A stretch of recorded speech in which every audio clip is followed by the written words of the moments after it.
খালি এটা লাষ্ট কথা কৈছিলে সেইটা কথা পাতি থাকোঁতে তাই কৈছে মই মানে তাই ট্ৰান্সফাৰৰ কাৰণে কথা পাতি আছিলোঁ তাই কৈছে মোক পুপু বুলি মাতে পুপু মই ইয়াতে থাকিব নোৱাৰোঁ মই কৈছোঁ তাই বঙাইগাঁৱত থাকিব নোৱাৰে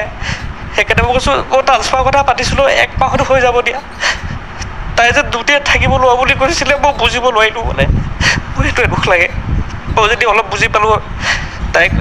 বঙাইগাঁৱৰ কথা কোৱালে মোৰ দুটিয়াত থাকিব ইচ্ছা নাই মই তেতিয়া হয়তো চাগে লগে লগে গৈ বঙাইগাঁৱত তাইক লৈ আহিলোঁ হয় কিন্তু তাই মানে নক'লে সেইটোৱে মোৰ অলপ দুখ থাকি গ'ল আৰু তাইক বচাব নোৱাৰিলোঁ কিন্তু মই এটাই মানে বিচাৰিম যে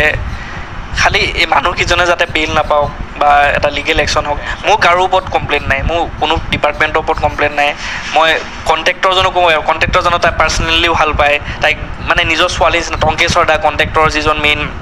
মানুহ ছাইডত ৰাখে তেওঁক নিজৰ ছোৱালী নিচিনা মাতে তাই বেংগলোৰ গৈছে চাৰ্ট কিনি লৈ আহিছে তাইক বিহু খাবলৈ মাতে মৰম কৰে ইমান কণ্ট্ৰেক্টৰজনৰ অকণো হেৰেছমেণ্ট নাই কিন্তু এইকেইটা মানুহে কৈ থাকে আমি যামগৈ তুমি বিলটো দিয়া তাই সেইকেইটা মানুহৰ হেৰেছমেণ্টত তেওঁলোকৰ কি পাৰ্চনেল বেনিফিট মই নাজানো তেওঁ বেক ডেটতো চাইন কৰিব তেওঁলোকে ৰেডি আছে এনেকৈ হেৰেছমেণ্ট নিদিয়ে নহয় আৰু যদি দিবলৈ আছে SDOটো নিজেও ছাইডটো লৈ ল'ব পাৰে তেওঁ লোৱা নাই তেওঁ মেডিকেল কলেজটো তেওঁৰ নামত আছে কিন্তু সেইটো লোৱা নাই সেইটো মানে বেলেগৰ ওপৰত জাপি দিছে আৰু তেওঁ আৰু নিজৰ মেডিকেল কলেজৰ MB তাইক লিখিব দিয়ে আপোনালোকে হেণ্ড ৰাইটিং চাব পাৰে MB তাইৰ নামত আছে মই 100% গেৰেণ্টি দিব পাৰিম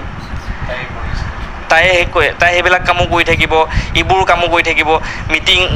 গুৱাহাটীত মিটিং হয় হেৰিয়ে খুৰীয়ে কৈছে ৰুদ্ৰপাঠকৰ মানুহ আহিছে সেইবোৰত এক্সিকিউটিভ ইঞ্জিনিয়াৰক চিঠি পঠাইছিলে স্পৰ্টছ মিনিষ্টাৰে সেইবোৰত এছিষ্টেণ্ট ইঞ্জিনিয়াৰক পঠিয়াই নেকি এক্সিকিউটিভ ইঞ্জিনিয়াৰ আহিব লাগে ন এছিষ্টেণ্ট ইঞ্জিনিয়াৰক পঠিয়াইছে সেইবোৰত তাই কেনেকৈ জানিব সেইবোৰ চম্ভালিব পাৰিব নেকি ইমান সৰু ছোৱালীজনীয়ে সেইবোৰ আৰু মানে মুঠতে SDO ইঞ্জিনিয়াৰ হেৰেছমেণ্ট বাকী কাৰো প্ৰব্লেম নাই আপুনি অফিচৰ কলিগ কেইজনকো সুধিলেও গম পাব যিজন অন্তৰংগ বন্ধুৰ কথা কৈ আছে তেওঁ একেলগে পঢ়া প্ৰত্যেক দিনাই তেওঁলোকে কথা পাতি প্ৰতিটো কামৰ খা খবৰ লৈ থাকে দুয়ো যিহেতু একেলগতে পঢ়া শুনা কৰিছিলে গতিকে মই আপোনাৰ ওচৰলৈ আহিছোঁ গতিকে শেষৰ কথা বতৰা আপোনাৰ লগতে হৈছিলে মানে আপুনি কি গম পাইছিলে আপুনিতো কথা পাতোঁতে তেনেকুৱা ধৰণৰ কিবা তেনেকুৱা এটা সিদ্ধান্ত ল'ব যেন লাগিছিলে নেকি বা তেনেকুৱা হেঁচাত থকা যেন লাগিছিলে নেকি সেইদিনাখন তেনেকুৱা মানে আমি কথা পাতিছিলোঁ আমি সদায় ৰাতি 11টামান বজাৰ পৰা কথা পাতোঁ আৰু আমাৰ ফোনটো মানে লাগিয়ে থাকে যেতিয়া ফোনটো যেতিয়ালৈকে কাটা নাযায় তো জেনেৰেলি 3 ঘণ্টা ফোনটো লাগি থাকে 3 ঘণ্টাৰ পিছত কাটা যায় সেইদিনাখনো ছেইম ডে হৈছিলে তো তেনেকৈ মই ফোন কৰি আমি আধা ঘণ্টামান কথা পাতিলোঁ তাই ক'লে বাহঁতো আহিব তো তুমি পাৰিলে এপাক তুমিও আহিবা এনেকৈ আৰু দেই মই ভাবিলোঁ হ'ব ঠিক আছে ময়ো যাম মই মানে ভাবিলোঁ মই গাড়ী লৈ যাম তাৰপিছত মই সেনেকৈ বুলি ভাবিছিলোঁ তাৰপিছত সেইখিনি অলপ আধা ঘণ্টামান কনভাৰ্চেশ্যন হ'ল তাৰপিছত তাই মানে এটা চিৰিজ চাইছিলে পঞ্চায়ত বুলি সেইটো তাই মানে চাব ধৰিলে তাৰপিছত ময়ো বেলেগ অলপ কামত ধৰিলোঁ কিন্তু আমাৰ ফোনটো লাগি আছিল দেই তাৰপিছত তাই সেইদিনাখন মানে মৰ্ণিং এৰাউণ্ড 6:30মান বজাত উঠিছিলে তাৰপিছত সেইকাৰণে তাই মোক 12:30মান বজাত ক'লে মোৰ টোপনি ধৰিছে মই শুই যাওঁ দিয়া যিহেতু মৰ্ণিং জল্দি উঠিছে মই সেইকাৰণে ক'লোঁ হ'ব দিয়া তুমি শুই থাকা মই অলপ দেৰিকৈ শুম তাই ক'লে হ'ব ঠিক আছে তাৰপিছত ফোনটো কিন্তু লাগি আছে মোৰ ইয়েৰফোনো লাগি আছে তাৰপিছত মই 1:45 মানত মই মানে শুই দিলোঁ আৰু মোৰ টোপনি গ'ল মানে গুচি গ'ল আৰু মানে তাৰপিছত তাইও শুই আছে মাত চাত একো অহা নাই তো তাৰপিছত সেয়াই হ'ল আৰু ৰাতিপুৱা তাৰপিছত ফোন কৰোঁতে তাই উঠোৱা নাই তাৰপিছত নৰ্মেলিটো ভাবোঁ গোটেই তাৰপিছত মই ইনিচিয়েটিভ ল'লোঁ অফিচৰ মানুহ পঠালোঁ দৰ্জাখন ভগালোঁ ৰাতি তাই মোক এবাৰো কোৱা নাই বা এটা মেছেজো দিয়া নাই যে মোৰ এনেকুৱা হেৰি হৈছিলে তাই মানে হোপ চোপ চাগে এৰিয়ে দিলে অনিয়ম মানে তেনেকুৱা প্ৰজেক্টটোত অনিয়মৰ কথা মোক তাই আজিলৈকে কোৱা নাই কিন্তু কথাটো হৈছে তাই মোক এটা কথা কৈছিলে SDO ইঞ্জিনিয়াৰ পেছাৰ মানে কথাটো কি হ'ল তাই প্ৰথম কথা তাই চাকৰিত জইন কৰা 2 মাহৰ পিছতে তাইক এটা 12 কোটি টকাৰ প্ৰজেক্ট দি দিলে তো তাই বাৰে প্ৰতি কৈছিলে ছাৰ মই এইটো চম্ভালিব নোৱাৰিম মই ইমান ডাঙৰ মোৰ ছাইড এক্সপিৰিয়েঞ্চ নাই SDO ছাৰে যাৰ লগত ক্ল'জ কণ্টেক্ট ইঞ্জিনিয়াৰ ছাৰৰ লগততো কণ্টেক্ট নাথাকে ন তো SDO কৈছে নাই মইতো আমিনুল ইছলাম ছাৰে কৈছে যে মই তোমাক হেল্প কৰিম মই আছোঁ নহয় কিয় চিন্তা কৰিছা মই তোমাক অকলে এৰি নিদিওঁ নহয় তো সেইটো সাহসতে তাই ল'বলৈ বাধ্য হ'ল প্ৰথম কথাটো একো PWD ট্ৰেইনিং এটা দিয়া নাই তাইক সোমোৱাৰ লগে লগে যিটো ট্ৰেইনিং দিব লাগে একো কাম নাজানে জিৰ' নলেজ DSRখনো পঢ়িব নাজানে তো তাইক সেইটো কাম দি দিছে তাৰপিছত তাই ফিল্ডত যায় ড্ৰয়িংবিলাক বনাবলৈ থাৰ্ড পাৰ্টি মানুহ ৰাখিছে এজেঞ্চি কনচালটেঞ্চি একদম ড্ৰয়িংটো ভুল এটাও শুদ্ধ নাই ফিল্ডৰ লগত একো নিমিলে তাৰপিছত তাইক SDOক গৈ কয় ছাৰ আপুনি কওক কনচালটেণ্টক ঠিক কৰি দিব কৈছে কনচালটেণ্টে পইচা লৈ গুচি গ'ল কৈছে কনচালটেণ্টেতো ৰেছপণ্ড নকৰে ভালকৈ সেইটো দায়িত্ব কাৰ এছিষ্টেণ্ট ইঞ্জিনিয়াৰজনে ক'লে শুনিব নে যোনে ৱৰ্ক অৰ্ডাৰটো দিছে তেওঁ ক'লে শুনিব কিন্তু তেওঁলোকৰ ফালৰ পৰা একো নাই, এখন চিঠি নিলিখে যে কনচালটেণ্টক যে তোমালোকে আহা ঠিক কৰি দিয়া, তেওঁলোকে পইচা পাইছে ন, নাই।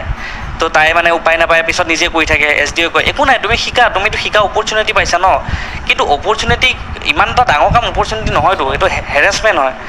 তাৰপিছত তাই তথাপি তেনেকৈ কৰিব ধৰে, কষ্ট মষ্ট কৰি, ময়ো কিছু ক্ষেত্ৰত হেল্প কৰি দিছোঁ, বাট মানে পাৰা নাই। তাৰপিছত সেইবিলাক তথাপি ডিল কৰি আছিলে চামহাও, মানে দুখ চুখ লাগিলেও। বাট এক্সট্ৰিমটো হৈছে লাষ্ট 2 মাহত, 2-3 মাহৰ পৰা দেই, যেতিয়া পঞ্চায়ত ইলেকশ্যন আহিছিল, SDO ইঞ্জিনিয়াৰ ট্ৰান্সফাৰ হ'ব ধৰিছিলে। তেতিয়া সেইখিনি সময়ত মানে তুমি বিল দিয়া, যিমান কাম আছে অলপ বেছি ধৰি বিল দি দিয়া। ট্ৰান্সফাৰ হোৱাৰ কাৰণে তাৰ আগে আগে বিলটো উলিয়াবৰ কাৰণে একজেক্টলি তেওঁলোক ট্ৰান্সফাৰ হোৱাৰ আগতে মানে বিলটো ৰিলিজ কৰিব লাগে। কিন্তু কণ্ট্ৰেক্টৰ ফালৰ পৰাও প্ৰেছাৰ নাই, কণ্ট্ৰেক্টৰক ফোন কৰে, হ'ব দিয়া দিবা আৰু, কণ্ট্ৰেক্টৰে তেনেকৈ কয়। কাৰণ কণ্ট্ৰেক্টৰজনৰ পইচাই বহুত, তেওঁ সেই ইমান টকা বিলত ইমান মাথা নামাৰে, তেওঁ খালি এইটোৱে কয় দিবা যোৱা এনেকুৱা। কিন্তু SDO নাই তুমি এতিয়া ৱৰ্কিংটো ক্লিয়াৰ কৰা। ৱৰ্কিংটো ক্লিয়াৰ কৰিবলৈ হ'লে কামখিনি প্ৰথমে ফিল্ডত হ'ব লাগিব, কিন্তু ফিল্ডতো 100% কাম হোৱা নাই। তো তাই কৈছে মই কেনেকৈ বনাম, কৈছে তুমি এটা ৰাফকৈ ধৰি বনাই দিয়াচোন, পিছত হ'ব এনেকুৱা। তাৰপিছত মাজতে ছাপ্লিমেণ্টাৰী এষ্টিমেট এটা এপ্ৰুভ কৰিছে। তেতিয়া SDO কয় তুমি একো নাই, তুমি চিন্তা কৰিব নালাগে, তুমি বিলটো দি দিয়া, মই ইয়াতেই ইঞ্জিনিয়াৰ বনিম, 100% চিয়'ৰ। তাইক ভাৰ্বেলি কৈছে সেইটো কথা। তাৰপিছত সেইটো চাগে হয়তো অফিচৰ 2-এজন কলিগে তাই জানেও, আজি কয় নে নকয় মই নাজানো, কিন্তু জানে। 3জনৰ মাজতে ডিছকাশ্যন হয় এই কথাটো দেই, 3-4জন আছে কলিগ। তাৰপিছত কয় একো নাই, ইঞ্জিনিয়াৰ মই ইয়াত বনিম, ইঞ্জিনিয়াৰ ছাৰ প্ৰমোশ্যন হ'ব, AC বনিব, মই SDO ইঞ্জিনিয়াৰ বঙাইগাঁৱতে বনিম, মই থাকিম নহয়, এনেকৈও চিন্তা কৰিছে। বিল দি দিয়া, পিছত কণ্ট্ৰেক্টৰটো কাম কৰিবই ন। তাৰপিছত ছাৰ মই কেনেকৈ দিম, মইতো নোৱাৰিম, এনেকুৱা টাইপৰ। তাইতো বহুত তেওঁৰ দৃষ্টিত চাগে গোটেই ভুলবোৰ ধৰা পৰিছে, কাম সম্পূৰ্ণ হোৱা নাই যিহেতু, আৰু ক'ৰবাত চাগে ভুলো হৈছে, গতিকে সেই কামবোৰ সম্পূৰ্ণ নকৰাকৈ ৱৰ্ক এষ্টিমেটটো কেনেকৈ বনাম, সেই কথাটো চাগে তেওঁ ক্ৰিয়া কৰি আছে সদায়। ভুলটো হৈছে নাই এইটো গম নাপাওঁ, খালি এইটো কৈ আছে যে ৱৰ্কিংটো কমপ্লিট কৰিব দিছে, মানে কামখিনি কমপ্লিট নহয়। এতিয়া আপুনি বস্তু এটা এজিউম কেনেকৈ কৰিব যে কিমান কি ফ্ৰেম লগাব, এলুমিনিয়াম লগাব নে টাইলছ লগাব নে পইচাটো ট্ৰাছ লগাব নে কি লগাব, আপুনি এজিউম কৰি বনাব লাগিব, যিটো হয়তো বেলেগ এজনে পাৰিব পাৰে, কিন্তু তাই সেইখিনি সময় নোৱাৰে। তাই কৈছে ছাৰ মই নোৱাৰিম প্ৰজেক্টটো, ছাৰ মোক মানে টেকনিকেলত দি দিয়ক, মই মানে ছাইট চলাব নোৱাৰিম। টেকনিকেলত তেওঁলোকে ভাৰ্গৱ জ্যোতি দাস নামৰ এজন এছিষ্টেণ্ট ইঞ্জিনিয়াৰ ৰাখি দিছে। ল'ৰা এজনক টেকনিকেলত ৰাখিছে, ছোৱালীজনীক ফিল্ড চলাব দিছে। অকণমানটো কমন চেঞ্চ থাকিব লাগে ন, অলপ বস্তুবিলাক অলপ তেনেকৈ চিন্তা কৰিব লাগে। তো তাই বাৰে প্ৰতি ৰিপিটেড ৰিকুৱেষ্ট কৰিছে যে মোক ছাৰ টেকনিকেলত দি দিয়ে, মই লাগিলে 10 ঘণ্টা কাম কৰিম ছাৰ, কিন্তু নাই, নিদিয়ে।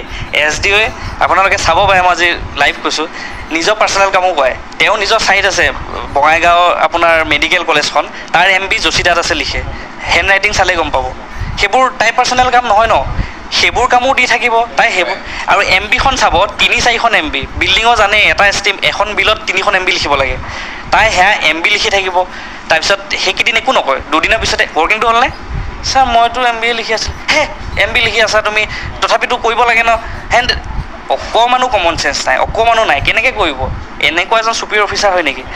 তাতে প্ৰব্লেম এটা হ'লেতো চুপিৰিয়ৰকে ক'ব ন, তেওঁতো গৈ পেলাই চিফ ইঞ্জিনিয়াৰ ছাৰক নকয়। কথাবোৰ আপোনাক কৈছিল ন, মানে কেনেকৈ আচলতে ৱৰ্ক এষ্টিমেটটো বনাই দিব লাগে বুলি তেনেকৈ। হয়, তেওঁ কৈছিলে। তাৰপিছত মই তেতিয়া কৈছোঁ যে তুমি এটা কাম কৰা, তুমি ছাৰক ভাৰ্বেলি কৈ থাকিলে নহ'লে ৰিটেন দিয়া, ছাৰ আমুক প্ৰব্লেম পাইছোঁ সেইটো কোৱা।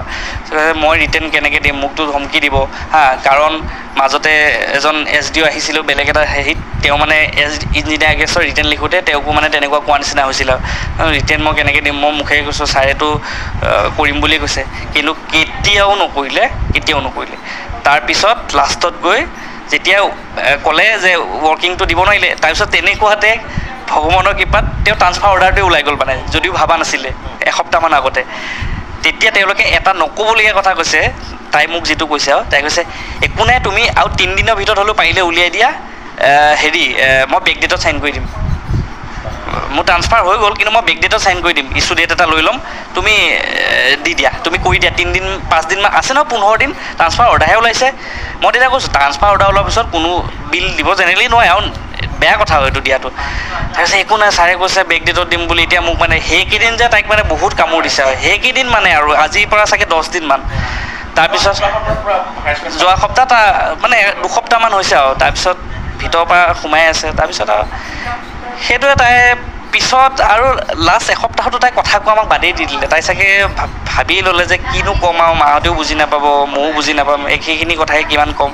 তো লাষ্ট এসপ্তাহত তাই মানে কমপ্লেইনেই কৰা বাদ দি দিলে আমি ভাবিছোঁ চব ঠিকেই হৈ গ'ল নেকি SDO ইঞ্জিনিয়াৰ ট্ৰান্সফাৰ হোৱাৰ পৰা কিন্তু ঠিক হোৱা নাই তাই নাই একো নক'লে তাই সেই নোটটোতে লিখি থৈ গৈছে আৰু তোমালোকক আৰু মই ক'ব নোৱাৰোঁ আৰু মানে মই ভাগৰি গৈছোঁ মোৰ আৰু একো ক'ব মন নাই তো তাই সেইটো কাৰণে চাগে সেইদিনাখন একোৱেই নক'লে তাই সেই ষ্টেপটো বাচি তাই